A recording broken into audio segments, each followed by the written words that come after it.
अस्सलाम वालेकुम। कैसे हैं भाई आप लोग? सब उम्मीद है कि सब खैरियत से होंगे। भाई देखें, पिछले एपिसोड में आप लोगों ने ये देखा था कि हम लोग जो है बात कर रहे थे इफ और एल्स के ऊपर, और फिर हम लोगों ने एल्स इफ के ऊपर ही बात की थी। और आज हम लोग उसी के एक बड़े भाई के ऊपर बात करेंगे, जिसको हम लोग कहते हैं स्विच केस। अच्छा, ओरिजिनली लोग इससे बड़ा दूर भागते हैं कि भाई ये स्विच केस बड़ा मुश्किल लगता है बच्चों को। तो वैसे इतनी कोई खास चीज़ नहीं है। कुछ मेजर डिफरेंसेस हैं जिनके ऊपर हम लोग बात करते हुए इसको आगे लेके जाएंगे। ठीक है जी। आइए ज़रा स्टार्ट करते हैं भाई, बिस्मिल्लाह रहमान रहीम। देखिए, पहली चीज़ तो ये कि स्विच केस ओरिजिनली कैसे काम करता है, उससे पहले एक छोटा सा रिव्यू दे देते हैं आपको कि भाई हम लोगों ने जो पढ़ा था उसके अंदर, एलजेफ के अंदर, अगर आपको कुछ थोड़ा सा याद हो तो कुछ यूं था कि हम लोग लिखते थे एफ, फिर उसके अंदर कंडीशन, फिर एल्सिफ, फिर एल्सिफ लिखते थे, फिर उसके अंदर कंडीशन लिखते थे, फिर उसके बाद इसका coding block open, coding block close, same with this and so on so four, और फिर आखिर में एल्स आ जाता था। ठीक है। अच्छा, एक और चीज इसके अंदर होती ये थी कि भाई आप लोगों के पास इफ एल्स के अंदर क्या होता है, इफ एल्स के अंदर आप लोग रिलेशनल ऑपरेटर्स इस्तेमाल करते थे। अगर आप लोग को याद हो, less than equals to, greater than equals to, double equals to, not equals to, ये सारे के सारे आप लोग इसमें इस्तेमाल करते थे। बट कहाँ पर स्विच केस के अंदर हम लोग इनमें से कोई भी इस्तेमाल नहीं करते। स्विच केस का पहले बेसिक स्ट्रक्चर मैं आपको बताता हूँ कि स्विच केस ओरिजिनली करते कैसे हैं। अच्छा, याद रखिएगा बेटा कि हम लोग जो है, जो एलसेफ था, मतलब अगर मैं इधर यहाँ की बात करूँ, तो ये जो एलसेफ है आप लोगों के पास, इस जगह पर आप लोग एक से ज्यादा वेरिएबल्स को कंपेयर कर सकते हैं। ठीक है। मतलब आपने मिसाल के तौर पे A is less than B ऐसे लिख दिया, या मिसाल के तौर पे A is less than B and A is less than C. अच्छा, अभी फिलहाल हम लोगों ने एंड ऑपरेटर पढ़ा नहीं है तो इसलिए मैं उसके ऊपर बात नहीं कर रहा। वैसे पाइप साइन के ऊपर ही बात कर सकते हैं हम लोग। बहरहाल ये मैं बताऊंगा आगे तो देखेंगे, इसको समझ में आ जाएगी बात। हम लोग ये कर सकते हैं, बट स्विच केस जो है वो ये कहता है कि आप ऐसा यहाँ पर नहीं कर सकते। स्विच केस के मुतालिक ये बात है कि स्विच केस सिर्फ और सिर्फ इज डबल इक्वल्स टू के ऊपर काम करता है। स्विच केस कैसे काम करता है? सिर्फ और सिर्फ इज डबल इक्वल्स टू के ऊपर। अब जरा देखिए इसका बेसिक स्ट्रक्चर। अच्छा, अब जरा इसके ऊपर बात कर लेते हैं कि भाई स्विच केस ओरिजिनली दिखता कैसे है। तो मैं यहाँ पर इसको ब्लैक पेन ले लिया मैंने। अच्छा, अब जरा देखिए, पहले तो हमने लिखा स्विच, फिर ब्रैकेट ओपन, ब्रैकेट क्लोज। अच्छा, इसके अंदर कौन आता है भाई? इसके अंदर आता है आप लोगों के पास एक अदद वेरिएबल जिसको आप चेक करवाना चाहते हैं। एक अदद वेरिएबल जिसको आप चेक करवाना चाहते हैं वो आता है यहाँ पे। मतलब ए बी सी, सिर्फ एक वेरिएबल। ठीक है। अच्छा जी, उसके बाद ब्रैकेट ओपन। अच्छा, ये इसका coding block open, coding block close. इसके अंदर अब केसेस लिखे जाते हैं। Case one. अच्छा, जरूरी नहीं है ये वन ही हो। ये केस वन किस सेंस में है कि भाई चेक करो कि क्या वेरिएबल की वैल्यू वन है। जब समझाऊंगा तो इंशाल्लाह ताला ये बात समझ में आ जाएगी। फिर उसके बाद इसका कोडिंग ब्लॉक, केस वन का कोडिंग ब्लॉक, फिर same with that case two, और केस टू का कोडिंग ब्लॉक, और ये यहाँ पर खत्म होगी बात। उसके बाद इसी ब्रैकेट के अंदर यहाँ पर आ जाता है डिफॉल्ट। डिफॉल्ट का coding block open, coding block close, और ये स्विच यहाँ पर खत्म हो जाता है। अच्छा, जरूरी नहीं कि केसेस दो ही हों, दो से ज्यादा भी हो सकता है। जैसे कि एल्स इफ के अंदर था, एक से ज्यादा कोडिंग, एक से ज्यादा चीजें मौजूद थी, सेम विद दैट यहाँ पर भी ऐसा ही है। एज इफ एक से ज्यादा लगा सकते थे, इसी तरीके से यहाँ पे केसेस भी एक से ज्यादा लगा सकते हैं। मैं यहाँ पर एक छोटा सा प्रोग्राम लिख के दिखाता हूँ आप लोगों को। पहले एक बेसिक प्रोग्राम लिखते हैं, उसका ड्राई रन करके देखते हैं, फिर उसके बाद इसको आपको करके दिखाऊंगा इंशाल्लाह ताला। अच्छा, लिखने से पहले मैं थोड़ी सी यहाँ पर टेक्स्ट बॉक्स ऐड कर दूँ। टेक्स्ट बॉक्स ये रहा भाई।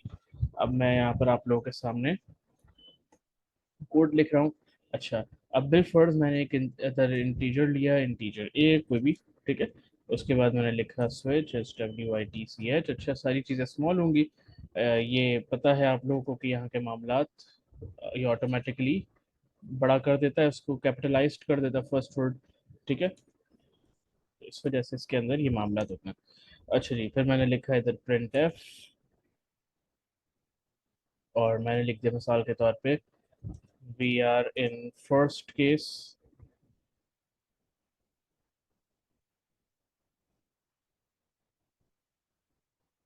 We are in first case. और उसके अलावा अगर आप कोई और भी लिखना चाहते हैं तो कुछ और लिख दें।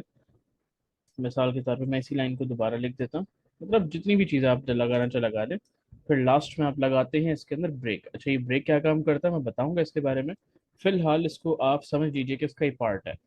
ठीक है जी, ये एक केस हो गया।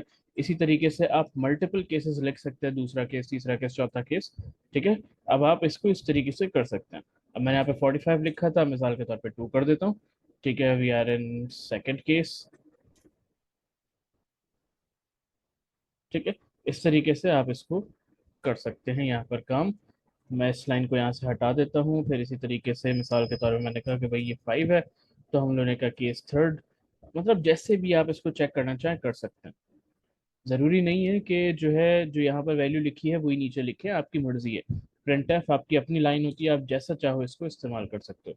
फिर सेम विद दैट इसके अंदर आप जितने मर्जी चाहे केसेस इस्तेमाल कर सकते हैं। अच्छा, आखिर में कौन आता है भाई? आखिर में आता है default, FAULT, default coding block open. इसके अंदर मैंने लिखा मिसाल के तौर पे, अमूमन इसके अंदर हम लोग एरर दे देते हैं, जैसे इनपुट रॉन्ग इनपुट या इनवैलिड। क्योंकि अमूमन ऐसा होता है कि जैसे आप लोगों ने एल्स आखिर में करते थे काम, वैसे यहाँ पर डिफॉल्ट होता है। और अब यहाँ पर आने के बाद आप लोगों का जो कोडिंग ब्लॉक है स्विच का, वो यहाँ पे बंद हो जाता है। ज़रा एक बार मैं आपको इसको ड्राई रन करके दिखाता हूँ। यूज़र से वैल्यू लेते हैं, स्कैन एफ पर्सन डी, और उसके बाद विल्फर्स कॉमा एम्परसन ए सेमीकोलन। ठीक है जी, ये स्टार्टिंग हो गई भाई। अब आइए ज़रा ये किस तरीके से काम कर रहा है, ज़रा इसको देखते हैं, मुलाहिजा फरमाते हैं। उम्मीद है कि इंशाल्लाह ताला ये बात आपको समझ में आ जाएगी। आइए भाई, बिस्मिल्लाह रहमान रहीम। थोड़ा सा इसको ऊपर ले आते हैं ताकि दिखे। ठीक है, बिस्मिल्लाह रहमान रहीम।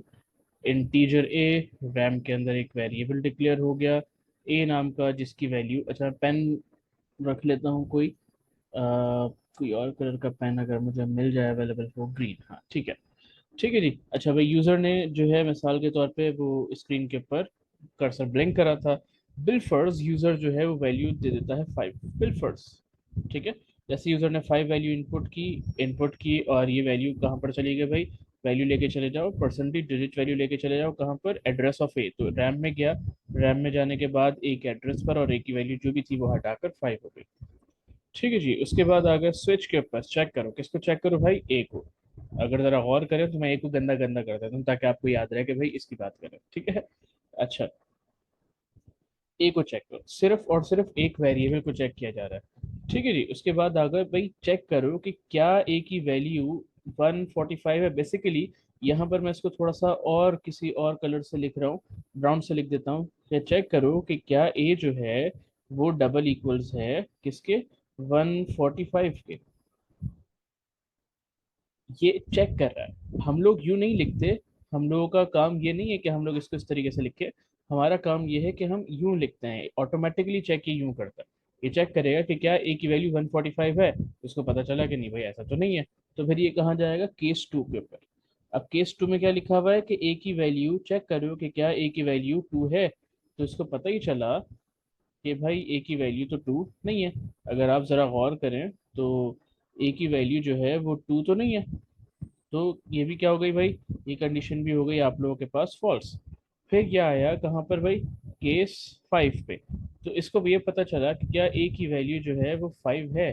तो भाई पता ही चला कि नहीं, ए की वैल्यू 5 बिल्कुल है। तो क्या लिखा हुआ आ गया भाई? इस केस के अंदर चले गए, और इस केस के अंदर जाने के बाद क्या लिखा हुआ? We are in third case. तो लिखा हुआ आ गया we are in third case. ठीक है। उसके बाद ब्रेक। अच्छा, ब्रेक क्या काम करता है? ब्रेक सिंपली इसको बाहर ले आता है। फिलहाल इसको यूं समझ लीजिए कि जो वर्ड ब्रेक है ये कंटिन्यूटी को तोड़ देता है, वैसे तो यही है इसका मतलब, बट जब समझाऊंगा तो इंशाल्लाह ताला और बात बात समझ में आएगी। फिलहाल फिलहाल इसको यूं समझ लीजिए कि इसका पार्ट है, इसको फिलहाल आप लोगों ने लिखना है। अच्छा, व्हाट इफ अगर कोई जो शख्स है वो जो वैल्यू देता, ये हमारे पास एक बार हो गया, ठीक है। अब कोई शख्स जो है मिसाल के तौर पे कोई वैल्यू दे देता, वैल्यू देता मिसाल के तौर पे 50, ठीक है। मैं दोबारा से चला रहा हूँ प्रोग्राम को, तो अब आके चेक करो भाई, ए को, ए की वैल्यू 145 नहीं है, इस बार 2 भी नहीं है, इस बार 5 भी नहीं है, फिर क्या चलेगा भाई? डिफॉल्ट चलेगा। जैसे आप लोगों को अगर याद हो, एल्स में एल्स चलता था आप लोगों के पास हमेशा, हर बार जब कुछ नहीं चलता था तो फिर क्या चलता था भाई? जब कुछ नहीं चलेगा तो लाजमी सी बात है एल्स चलेगा। तो सेम विद दैट यहाँ पर भी यही है कि जब कुछ नहीं होगा, कोई वैल्यू नहीं चलेगी, तो फिर कौन चलेगा भाई आप लोगों के पास? डिफॉल्ट चलेगा। ठीक है, default is as same as else. ठीक है, ये उम्मीद करता हूँ कि ये बात समझ में आई होगी। अच्छा, मैं अपनी वीडियोस को कोशिश कर रहा हूँ कि मैं छोटे से छोटा बनाऊं ताकि आप लोगों को देखने में परेशानी ना हो। पर्सनली स्पीकिंग, मैं इस बात को जानता हूँ कि भाई जितनी बड़ी वीडियो होती है उसको देख के उतनी ही सुस्ती आती है कि भाई यार इतनी बड़ी वीडियो कौन देखेगा। इसलिए मैं ये चाहता हूँ कि भाई वीडियो शॉर्ट से शॉर्ट की जाए ताकि आप लोग के लिए काम आसान हो जाए। अच्छा जी, अब मेरा ये ख्याल है कि मैं आप लोग को लेके चलता हूँ स्क्रीन के ऊपर। मैं अपनी स्क्रीन जो है कोडिंग मतलब टर्बो सी के ऊपर स्विच कर रहा हूँ। वैसे मैंने जो है वो किया हुआ है, एक कोड वहाँ पर लिखा हुआ है, तो आप ज़रा देखिएगा। आप लोगों के पास ये दिख रही होगी उम्मीद करता हूँ मैं। Line was truncate. अच्छा, ओरिजिनली ऐसा होता है कि कभी कभी आप लोगों के पास जो मामलात होते हैं वो ख़राब हो जाते हैं इसके। ठीक है, ये देखिए कहाँ तक चला गया कर्सर इसका। अच्छा, देखिए भाई, बिस्मिल्लाहिर्रहमानिर्रहीम, ये बार बार इस तरफ जा रहा है।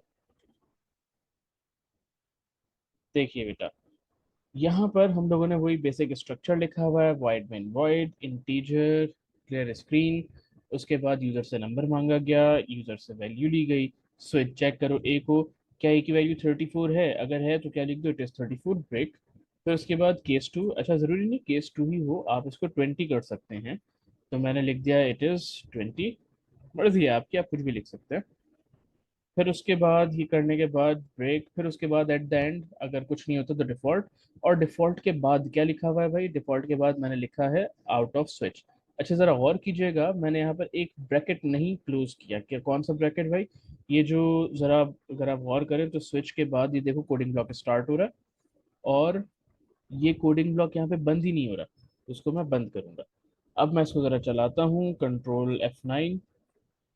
तो यूज़र से वैल्यू मांग रहा है, मिसाल के तौर पर मैंने कहा 45, तो wrong input, out of switch. अब ये रॉन्ग इनपुट कौन सा था?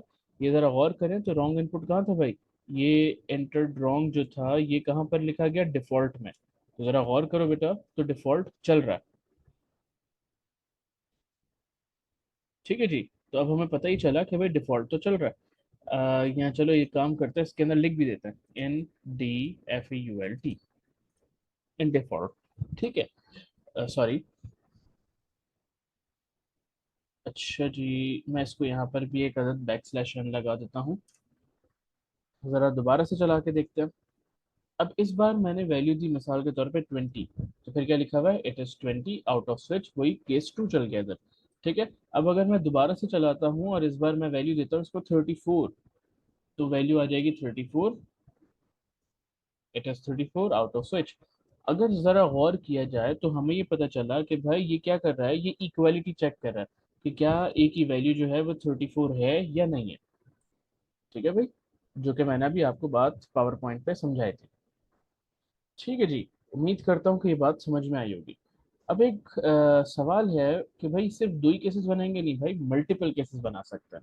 जस्ट लाइक दैट कि अगर बिल फर्ज, मैं यहाँ पर एक मशहूर प्रोग्राम है, अमूमन प्रैक्टिस के लिए उसी को करवाते हैं हम लोग।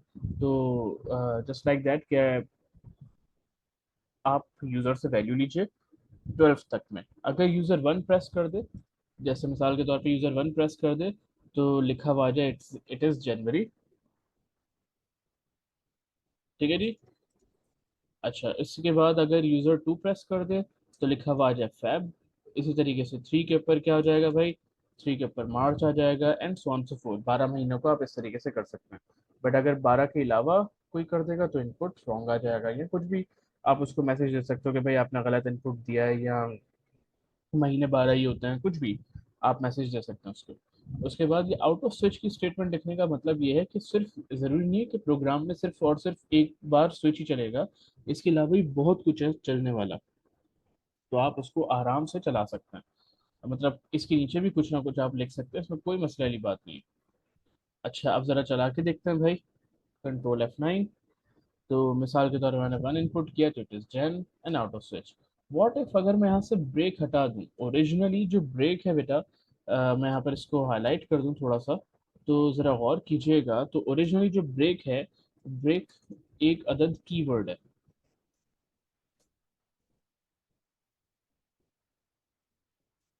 break is a keyword which is used to break the continuity of a program।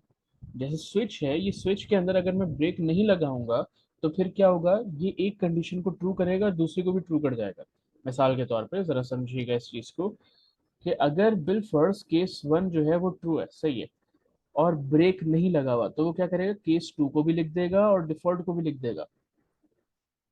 जहां तक इसको ब्रेक नहीं मिलेगा जब तक ये काम करता रहेगा, मतलब आगे बढ़ता रहेगा। जरा देखिएगा। अब मैंने क्या किया, मैंने केस वन के अंदर जो ब्रेक था उसको मैंने कमेंट कर दिया। वेरिएबल के कमेंट करने का मतलब क्या होता है कि जो है ये चीज़ कंप्यूटर नहीं पढ़ता, मतलब कंप्यूटर के लिए ब्रेक नहीं लिखा हुआ। अब उसके बाद जैसे ही केस वन ट्रू होगा तो लिखा हुआ आ जाएगा इट इज जनवरी। फिर उसके बाद ये केस टू को चेक नहीं करेगा। उसके बाद क्या लिखा हुआ आ जाएगा, इट इज फैब। और फिर यहाँ पे ब्रेक है तो ब्रेक लग जाएगा। अगर यहाँ से भी मैं ब्रेक हटा दूंगा तो डिफॉल्ट में भी चला जाएगा और लिखा हुआ आ जाएगा एंटर रॉन्ग।